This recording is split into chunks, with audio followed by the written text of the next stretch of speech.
జిల్లా పటాన్చెరు నియోజకవర్గ పరిధిలోని తెల్లాపూర్లో ప్రజా యుద్ధ నౌక గద్దర్ కాంస్య విగ్రహాన్ని డిప్యూటీ సీఎం భట్టి విక్రమార్క, రాష్ట్ర మంత్రి జూపల్లి కృష్ణారావు, మాజీ ఎంపీ మధు యాష్కి, గద్దర్ కుమార్తె వెన్నెల, కుమారుడు సూర్యం, బీఎస్పీ రాష్ట్ర అధ్యక్షులు ఆర్ఎస్ ప్రవీణ్, కంచె ఐలయ్య, పాసం యాదగిరి ఆయా పార్టీల ప్రతినిధులు పాల్గొని ఆవిష్కరించారు. భట్టి విక్రమార్క మాట్లాడుతూ భూములను కోల్పోయిన పేదలకు వాటిని అప్పగించడం కోసమే గద్దర్ ఉద్యమాలు చేశారన్నారు. గద్దర్ ఆటపాటలతో పాటు ఆయన ప్రపంచానికి అందించిన సాహిత్యాన్ని విస్తృతం చేస్తామన్నారు. రాష్ట్ర ప్రభుత్వం గద్దర్ జయంతిని అధికారికంగా నిర్వహించేందుకు ప్రభుత్వం ప్రకటించిందని, సినీ నంది అవార్డును గద్దర్ అవార్డుగా ప్రభుత్వం మార్చిందని అన్నారు. తెల్లాపూర్లో పేదలకు అసైన్ చేసిన భూమిలో గద్దర్కు స్మృతివనం నిర్మాణానికి ఖచ్చితంగా ఉన్నత స్థాయిలో చర్చిస్తామని చెప్పారు.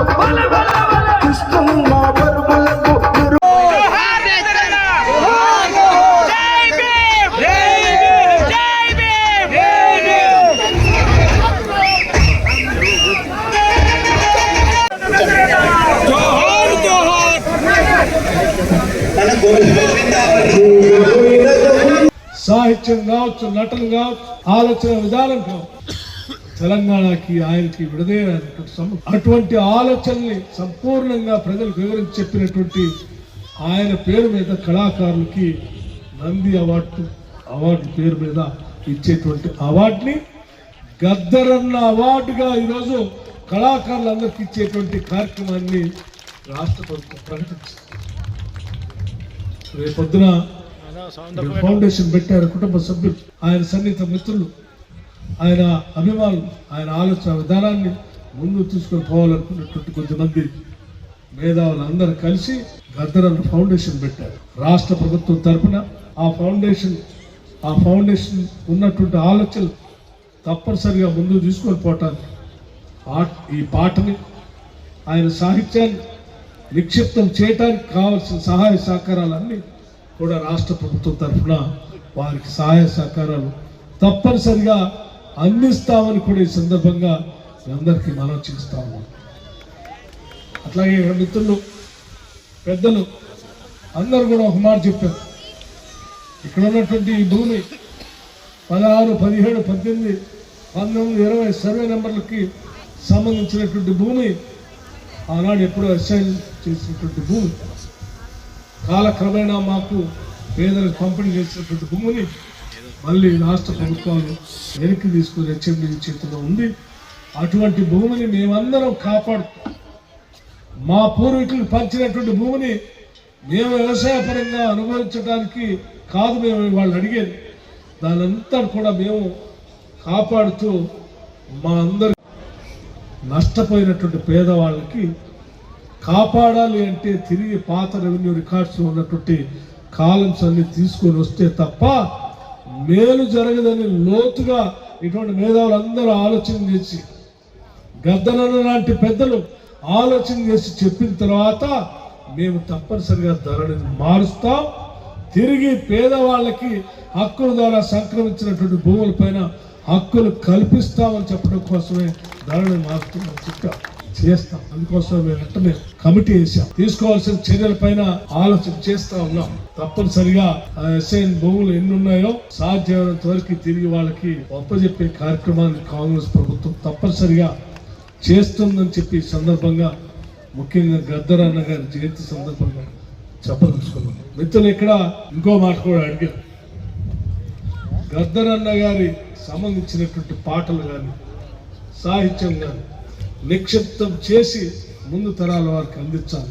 మేము సంపూర్ణంగా నమ్ముతా ఉన్నాం. జయంతి చేయటం అంటే ఆయన ఫోటో పెట్టి ఏదో నా దండేసి 4 పూలు వేసిపోవటం కాదు. జయంతి చేయటం అంటే ఆ చేసే ఉత్సవం సందర్భంగా యావత్ ఆయన ఆలోచన విధానాన్ని మేము అంగీకరించి, అధికారికంగా రాష్ట్ర ప్రభుత్వం అంగీకరించి అనౌన్స్ చేసి ముందు పోతా ఉన్నాం. అంటే ఆయన భావజాలాన్ని ఆలోచన అమలు చేయడానికి మేము సిద్ధంగా ఉన్నాం. కాబట్టే ఈరోజు ధైర్యంగా గద్దరన్న గారి జయంతిని అధికారికంగా మేము ప్రకటించాం.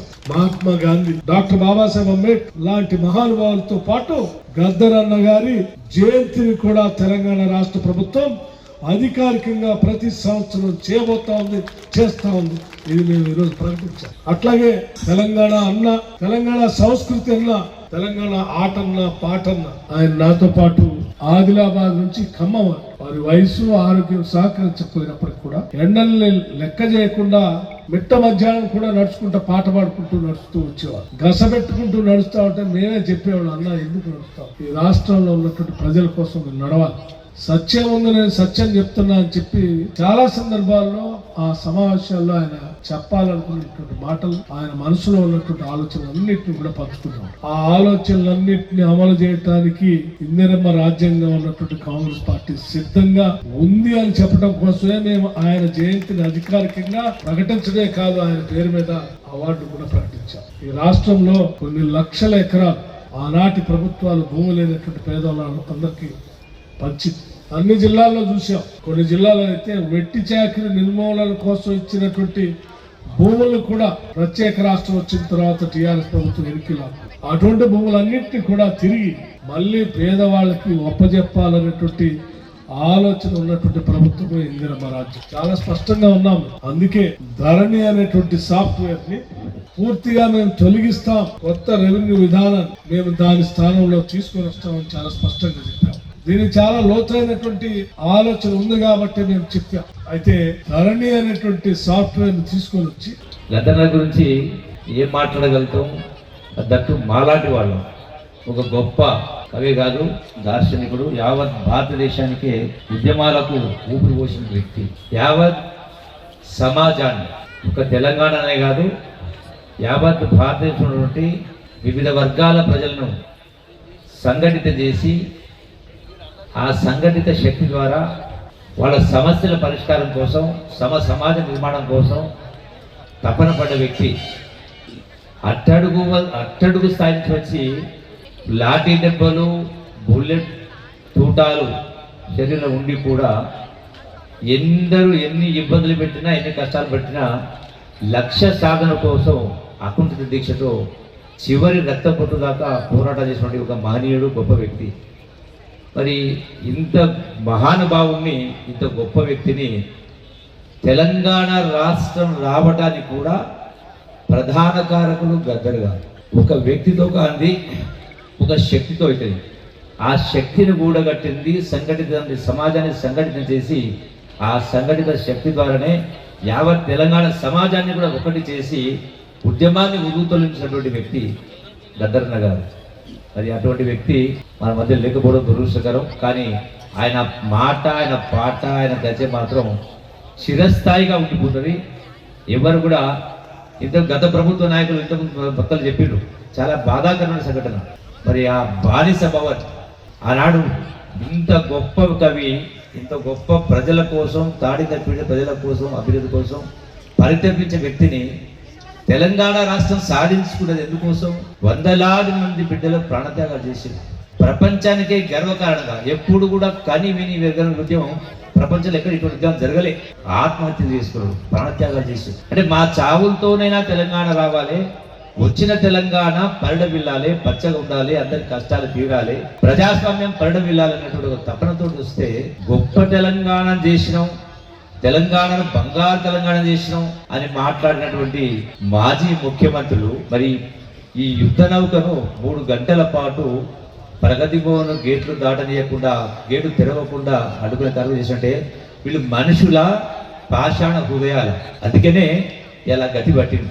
విర్రమీగిన వాళ్లకు మహా నియంతలే ప్రపంచంలో మట్టిలో కలిసిపోయారు, హిట్లర్ లాంటి వాళ్ళు. అట్లాగే అందుకని సందర్భం వచ్చింది కాబట్టి మరి గద్దరన్నకు జరిగిన అవమానం కావచ్చు, రకరకాల. అందుకే ఈ రోజున యావత్ తెలంగాణ ప్రజానీకం ఒకటై ఈ ప్రభుత్వాన్ని దింపాలి, ఈ నియంత్రణ దింపాలి, ఈ డిక్టేషన్ దింపాలని చెప్పని కంకణం కట్టుకుని ఇలా ప్రజలు ఒక గొప్ప తీర్పిచ్చింది.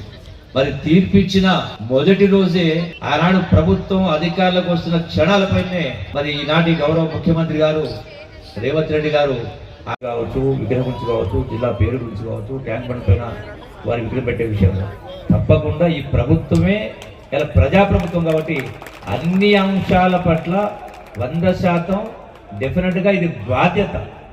ఎందుకంటే ఈ రోజున గద్దరన్నకు నిజమైన నివాళి ఎప్పుడు వస్తుంది అంటే ఆయన ఆశయం నెరవేరినప్పుడు, ఆ ఆశయాలు నెరవేరినప్పుడు, కళ నెరవేరినప్పుడు. ఆ కళ ఎప్పుడు నెరవేరుతుంది అంటే యావత్ తెలంగాణ సమాజాన్ని సంఘటితం చేసి అందరి సమస్యల పరిష్కారం కోసం, సమాజ స్థాపన కోసం విలువలు కావచ్చు, ఈనాడు ఉన్నటువంటి సామాజిక రుగ్మతలు కావచ్చు, ఇవన్నీ కూడా పోవాలంటే గద్దరన్న ఆశించినటువంటి గద్దరన్న స్థాయి మాదిరిగా ప్రతి గ్రామంలో, ప్రతి మండల కేంద్రంలో, ప్రతి జిల్లా కేంద్రంలో గద్దరన్న కళాశాలలు వెలుగాలి డెఫినెట్గా.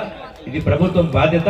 తప్పకుండా మరి అదే నిజమైన నివాళి కాబట్టి ఆ రోజు తప్పకుండా వస్తుందని చెప్పని ఈ ప్రభుత్వం మీరు ప్రస్తావించిన ప్రతి అంశం పట్ల సానుకూలంగా స్పందిస్తుందని చెప్పని మీ అందరితో సవినయంగా విజ్ఞప్తి చేస్తూ ఈ అవకాశం ఇచ్చిన మీ అందరికీ కూడా మరొకసారి